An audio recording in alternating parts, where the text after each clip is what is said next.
베드로전서로 연속 설교를 시작한 것이 엊그제 같은데 어느덧 마칠 시간이 되었습니다. 성경을 정해서 연속으로 설교를 하다 보면 건너뛸 수 없지요. 제 아무리 최고의 난해 구절이라고 해도 건너뛸 수가 없고요. 이런 본문도 설교를 해야 하나라고 싶은 그런 본문도 설교를 해야 합니다. 특별히 서신서를 시작하고 마칠 때가 되면 서신의 특성상 의례 있는 인사말을 설교해야 하는지, 또 마지막 인사말을 굳이 설교해야 하는지 고민하게 됩니다. 어떤 분은 비록 강해 설교라 할지라도 또 연속 설교라 할지라도 본문을 건너 띄어서 이렇게 설교해도 되지 않느냐라고 하시지만 제 성격상 그게 그렇게 쉽지만은 또 않습니다. 오늘도 마지막 본문 앞에 섰습니다. 이제 한 달락만 남았는데 저는 그 내용이 뻔한 마지막 인사라는 것을 알기 때문에 다시 한번 굳이 이것을 설교해야 하나, 굳이 이 본문으로 설교해야 하나 이런 고민을 또 하게 됩니다. 그런데 그럴 때마다 그 안에도 하나님께서 감춰두신 은혜들이 있기에 그것들을 발견하고 거창한 이야기를 하기보다는 에필로그를 쓰듯이 베드로전서를 마무리하면 좋겠다 이런 생각을 하게 되었습니다. 마치 소를 보고서 고기나 가죽이나 뼈 등 하나도 버릴 것이 없다라고 말하는 것처럼 하나님의 말씀도 성경 본문도 뻔한 것 같지만 그렇다고 거르고 건너뛰어서 버릴 것이 없는, 그렇게 하나님 말씀은 하나도 버릴 것 없는 그런 말씀이라는 고백을 가지고 오늘 은혜를 함께 나누기를 바랍니다.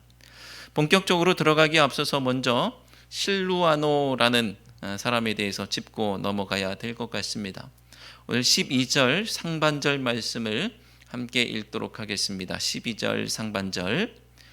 내가 신실한 형제로 아는 실루아노로 말미암아 너희에게 단단히 써서 권하고. 아멘. 실루아노는 우리가 사도행전을 통해서 익히 알고 있는 인물입니다. 여러분 신라라는 인물 이름을 들어보셨죠? 신라와 실루아노는 동일인 같은 사람입니다.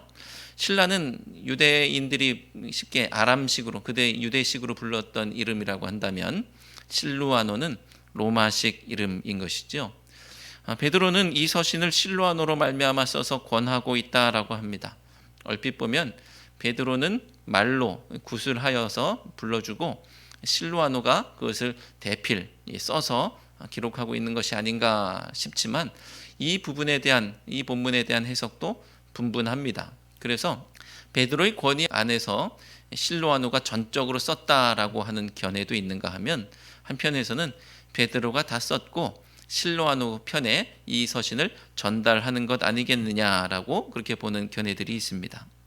해석이 어떻든 마지막 인사에 등장하는 이름이 둘 있는데 실루아노와 마가이죠. 이 두 사람은 베드로의 신실한 동역자였고 또 초대교회의 충성스러운 일꾼이요 그리고 훌륭한 지도자였다는 사실을 잊어서는 안 되겠습니다. 자신의 삶을 바쳐서 예수 그리스도의 몸된 교회가 이 마지막 때 고난의 시간들을 이겨내도록 했던 섬김이 귀하다는 사실을 기억하시고 그 이름을 기억하고 그 헌신을 기억하며 본받는 우리 모두가 되기를 바랍니다.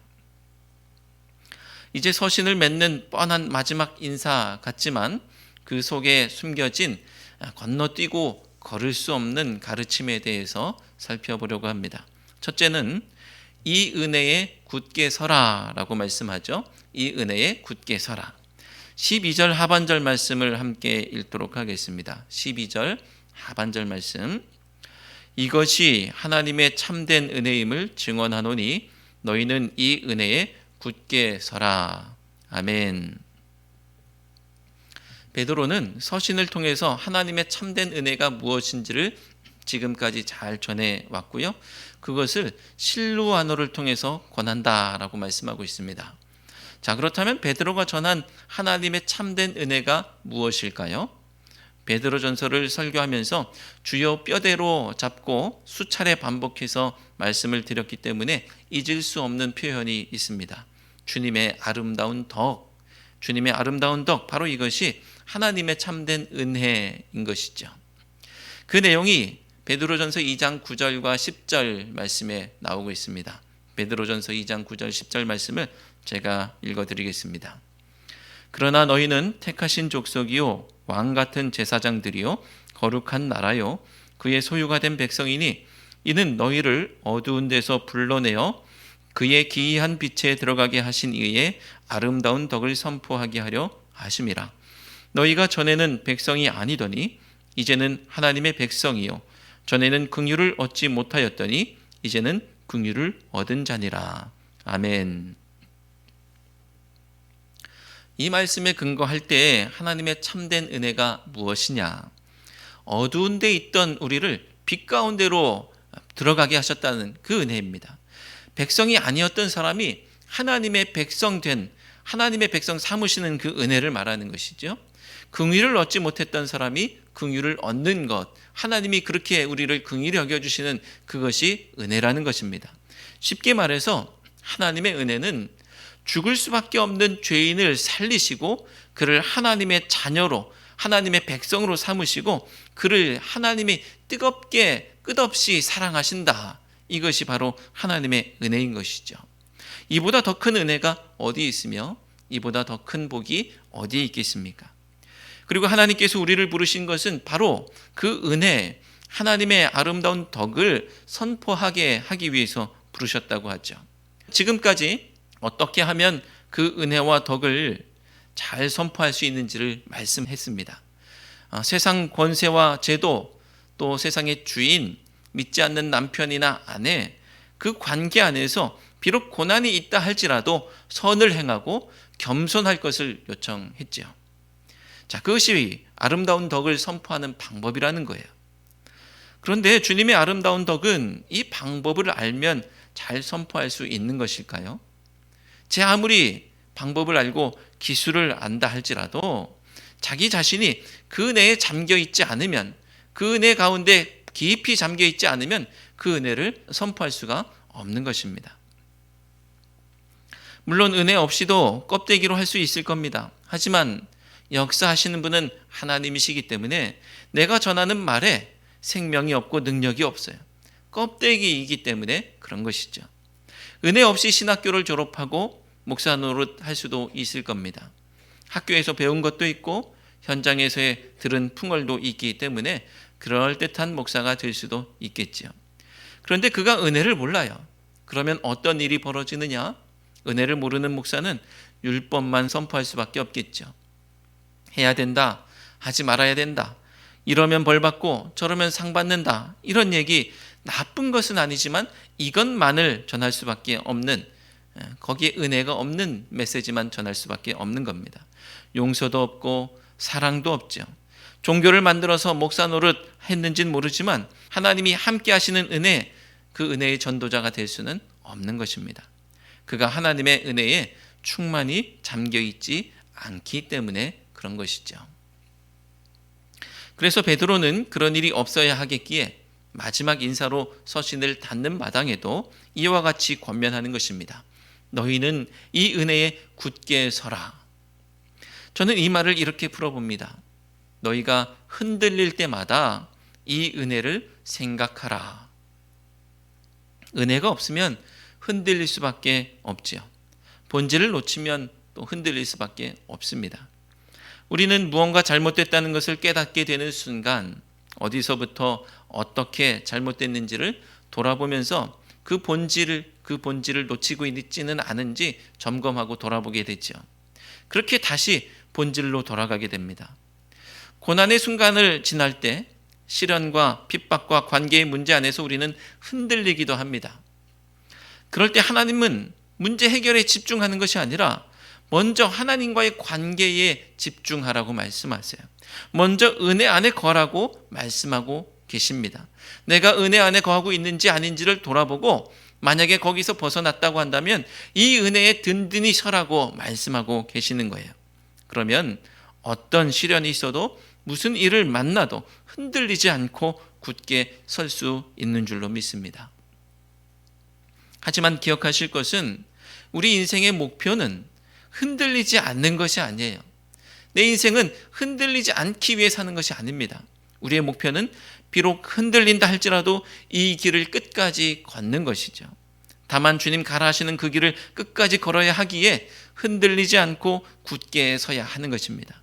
그렇게 그 길을 끝까지 걸을 때 그토록 사모하는 주님 품 안에 안기게 될 줄로 믿습니다. 그러므로 그 은혜 안에 굳게 서는 우리 모두가 되시기를 주님의 이름으로 축원합니다. 마지막 인사를 통해서 얻게 되는 두 번째 교훈은 서로 무난하라라는 말씀이죠. 서로 무난하라. 14절 상반절 말씀을 함께 읽도록 하겠습니다. 14절 상반절 말씀. 너희는 사랑의 입맞춤으로 서로 무난하라. 아멘. 13절에서 베드로는 교회를 대표해서 마지막 인사를 건네고 있고 마가도 함께 인사하고 있다고 합니다. 하지만 이쪽에서 소아시아에 흩어져 있는 교회와 성도들을 향해서만 인사하고 끝내는 것이 아니라 서신을 받는 모든 성도들, 흩어져 있는 교회와 성도들이 서로 인사하라고 말씀하고 있죠.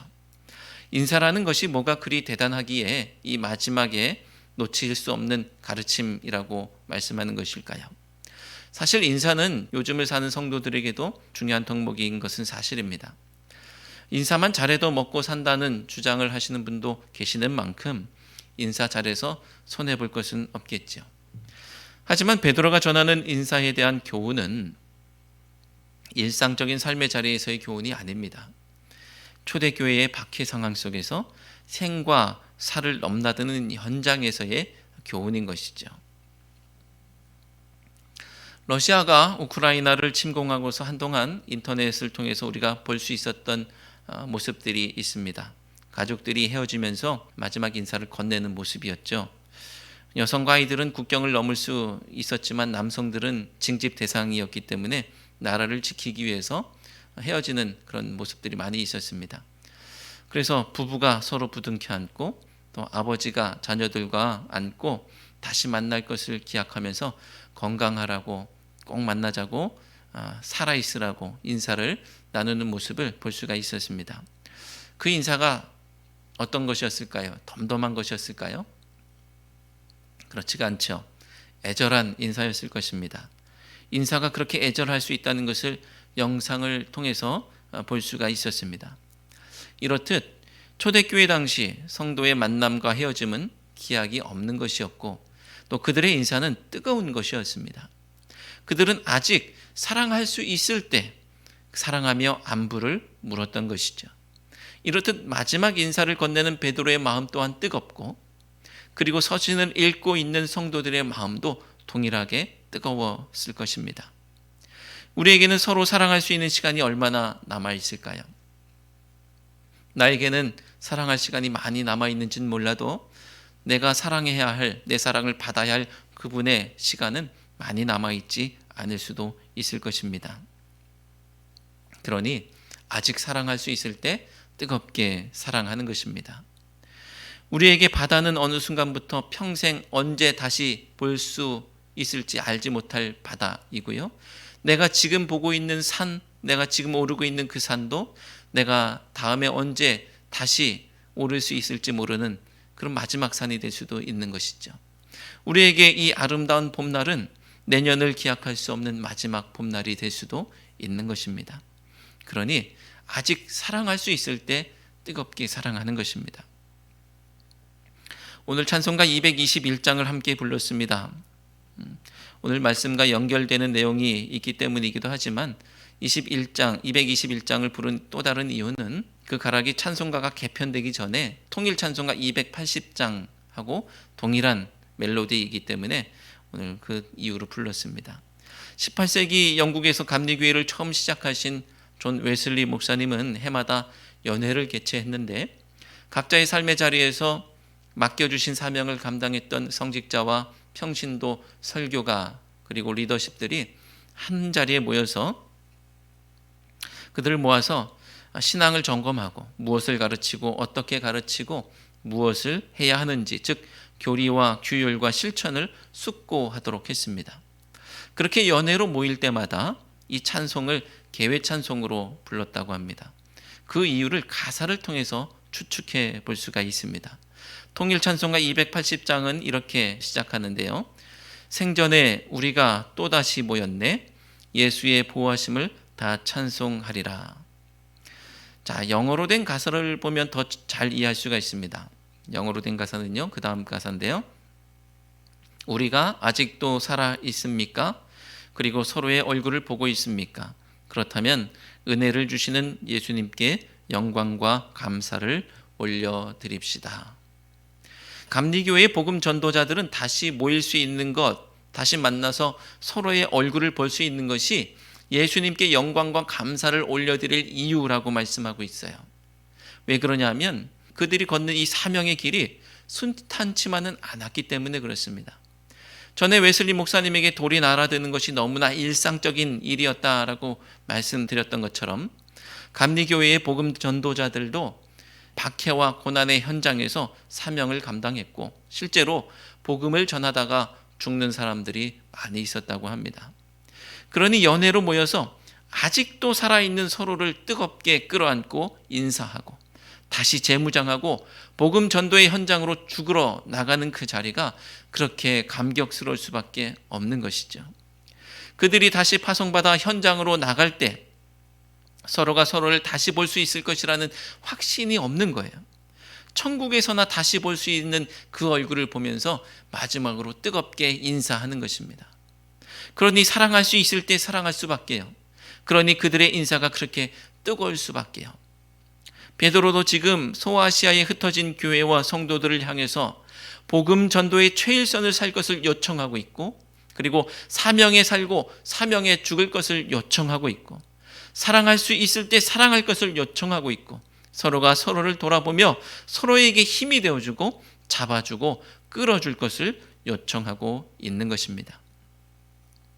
사랑하는 성도 여러분, 우리가 예배를 마치고 나가는 삶의 자리는 어떻습니까? 거기에서 나는 죽음을 각오하는 사명으로 살고 있습니까? 우리의 내일은 어떻습니까? 우리의 인사는 어떻습니까? 다시 만나지 못할 사람처럼 서로를 사랑하고 천국에서나 만날 사람처럼 뜨겁게 끌어안을 수 있는 우리 모두가 되시기를 주님의 이름으로 축원합니다. 마지막 인사를 통해서 얻는 세 번째 교훈은 바벨론에서 살지만 그리스도 안에 거하라는 것입니다. 14절 하반절 말씀을 함께 읽도록 하겠습니다. 그리스도 안에 있는 너희 모든 이에게 평강이 있을지어다. 아멘.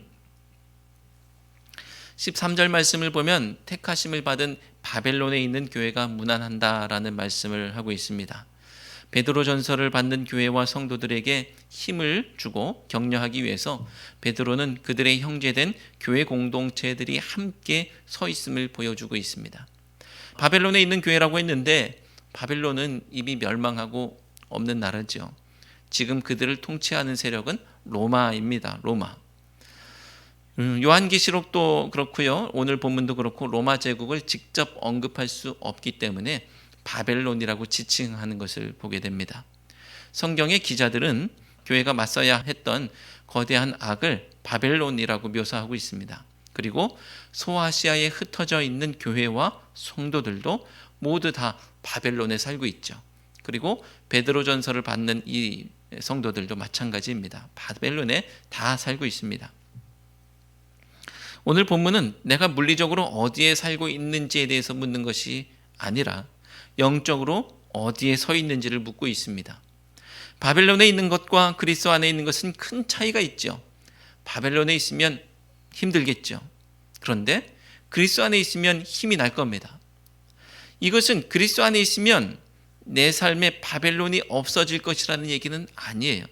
여전히 내 삶에는 바벨론의 현실이 있겠지요.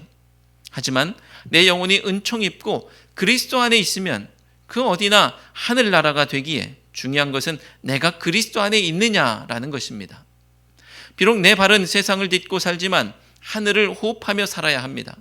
내가 살고 있는 바벨론은 고난이 있는 곳이고 어려움이 있는 곳이고 피비린내 나는 곳이지만 그리스도 안에 있을 때 그는 평안하고 또 새 힘을 얻고 하늘을 보며 소망 가운데 살 수 있습니다. 성경은 분명히 이렇게 말씀하고 있습니다. 고린도후서 5장 17절 말씀을 함께 읽도록 하겠습니다. 그런즉 누구든지 그리스도 안에 있으면 새로운 피조물이라. 이전 것은 지나갔으니 보라 새 것이 되었도다. 아멘. 정말 중요한 것은 내가 바벨론에 있느냐 예루살렘에 있느냐 이것이 아닙니다. 정말 중요한 것은 내가 그리스도 안에 있느냐 이것이죠. 그러면 된 것입니다. 자녀가 멀리 유학 가거나 타향살이를 하게 됐습니다. 걱정이 앞서겠지요. 그런데 중요한 것은 그가 미국에 있느냐 중국에 있느냐 한국에 있느냐 이것이 아니라 그리스도 안에 있느냐입니다. 그러면 주님께서 그를 지키시고 인도하실 것이고 그는 주님 안에서 하늘을 바라보며 흔들리지 않을 것입니다. 사랑하는 성도 여러분, 여러분이 서 있는 곳이 치열한 삶의 현장이고 만몬이 지배하고 세상 가치가 지배하는 곳이라 할지라도 여러분이 그리스도 안에 있다면 안심할 수 있는 줄로 믿습니다. 그러면 그분께서 우리를 인도하셔서 하늘을 호흡하고 하늘을 바라보게 하시고 하늘 가치로 살게 하실 것이기 때문입니다. 이 주님 안에 거하시기를 간절히 축원합니다. 기도하시겠습니다. 하나님, 바벨론과 같은 삶의 현실 속에서 주님의 은혜 안에 잠기기를 원합니다. 사랑으로 서로 입맞추기 원합니다. 예수 그리스도 안에 거하기 원합니다. 저희를 든든히 세우시고 뜨겁게 사랑하게 하시고 하늘을 바라보게 하옵소서. 주님께서 보이신 길을 끝까지 걷게 하시고 그 길 끝에서 사랑하는 주님을 만나게 하옵소서. 그때까지 저희를 평강으로 인도해 주옵소서. 예수 그리스도의 이름으로 기도드리옵나이다. 아멘.